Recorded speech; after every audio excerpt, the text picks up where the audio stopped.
Good Friday morning. Thanks so much for joining us today. I'm Arlen Bowling, your tour guide to the ag commodities. And we're going to see how we finish up this trading week. It's been a choppy affair all through the course of the week. We had a little bit of action overnight, but not a lot. Let's review where we have been. And by the way, I checked the wire here a little bit ago. I did not see any overnight export sales to talk about today. So let's go to the corn board. In the Globex trade overnight, not a lot of action. We had the corn finishing up a penny and a quarter lower at $5.90 per bushel. Look at that trading range overnight. That'll give you an idea how quiet it was. Only 3 cents wide. 3 cents, not even that, technically. Well, yeah, 3 cents.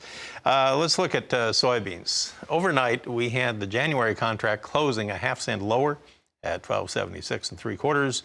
And March, just down a quarter of a cent at 12.78, so not overly exciting in the soybean trade either. Now, in the wheat market, we go to Chicago. These quotes provided by bar chart show March a penny and a quarter higher at 7.71 3/4. May is up a penny and a quarter. The new crop July, up a penny. Not a lot of excitement there. In the Kansas City market, we had the March going up by 4 1/4 cents at 8.08. Of course, a lot of talk about the potential damage out in the plains from the windstorm this week. Minneapolis wheat, March was down 2.5 cents at 10.24 1/4, but July is up a quarter of a cent. Well, let's bring in Brian Hoops, the president of Midwest Market Solutions. He hails from Springfield, Missouri, and he joins us right now. Well, I don't know what to do with these markets here, Brian. As we get toward the end of the week, it's kind of hard to get a read on them just because they meander around all over the place from day to day. What's driving it today? Well, good morning, Marlon.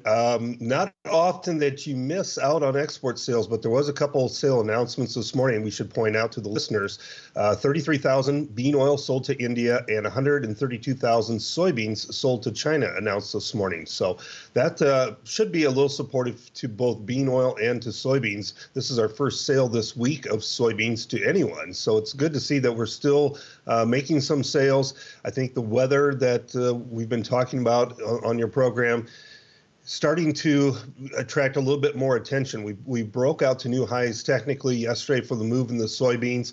We're starting to see China come back in and cover themselves in case this weather continues to be adverse in southern Brazil and Argentina. It's dry, not completely dry, but drier than desired for the next 10 days. And that is attracting some buying interest in the futures market. And with China coming back into the market, they're trying to get some coverage extended. So, yeah, we don't have a lot of news for the markets to really focus on this morning. Probably going to be, looking at weather for one thing, this export sale, and some technicals, which yesterday we saw that breakout in the futures, so that should be a supporting feature. Oddly enough, just as you were saying that about the overnight export sales, I look over and hear the alert just now popped up from USDA. So, yeah, right on the ball this morning. All right, so this wheat market has had a little bit of a firmer tone, but it has dropped like $1.20 or so. So, that gain that we have seen recently, it's got some work to do if it wants to recapture much of what it lost. Brian, we'll come back here in a moment, and then we'll take a look at this livestock trade. We have a weaker tone out in the plains on the cash cattle. We'll discuss that when we come back. Well, let's take a look at that livestock summary from yesterday. And in the cash cattle market action on Thursday, we actually had a little bit that took place, but the action seemed to be kind of light from what I hear. So live cash cattle trade, I'll call it steady with what we had the day before, a range of 136 to 138. Sounds like a lot of it was probably hovering around 137 in the middle. Grass basis sales, we'll call it 217 to 220 yesterday. Also roughly steady with what we had the day before. I guess the larger factor is all of these prices are about $2 to $4 under what we had the previous week, a week ago. So keep that in mind. Definitely a weaker tone here this week. On the cash live hogs across the country yesterday, 50 cents higher on average, but the carcass basis hogs were down 98 cents. Yesterday, they were priced at 60.09. When we finished the day yesterday, let's take a look at our futures board. On live cattle, we'll go ahead and go with that February contract. It was 47 cents higher. It finished at 137.05 yesterday, well off its earlier low. And if you look at our feeder cattle market from yesterday, with the jumpiness in the corn, we had January feeders down 85 cents. March was down 15. It finished at 164.32. Lean hog trade Wrapped up the session yesterday with February up $1.02 at 80.35. The other deferred months 40 to 60 cents higher. So a little firmness showing up in the lean hog trade. Brian, let's look at this cattle market here.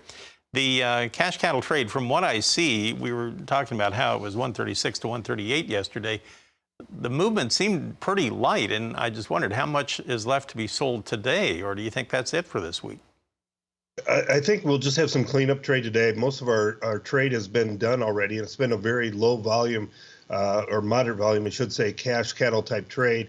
There's probably going to be some cattle carried over into next week. Now, we're starting to see boxes firm up, but with those boxes firming up, that's probably a result of a slowing of our kill speeds over the next couple of weeks. That usually props up our boxes, and that did add to some firmness in the cattle market late in the day yesterday.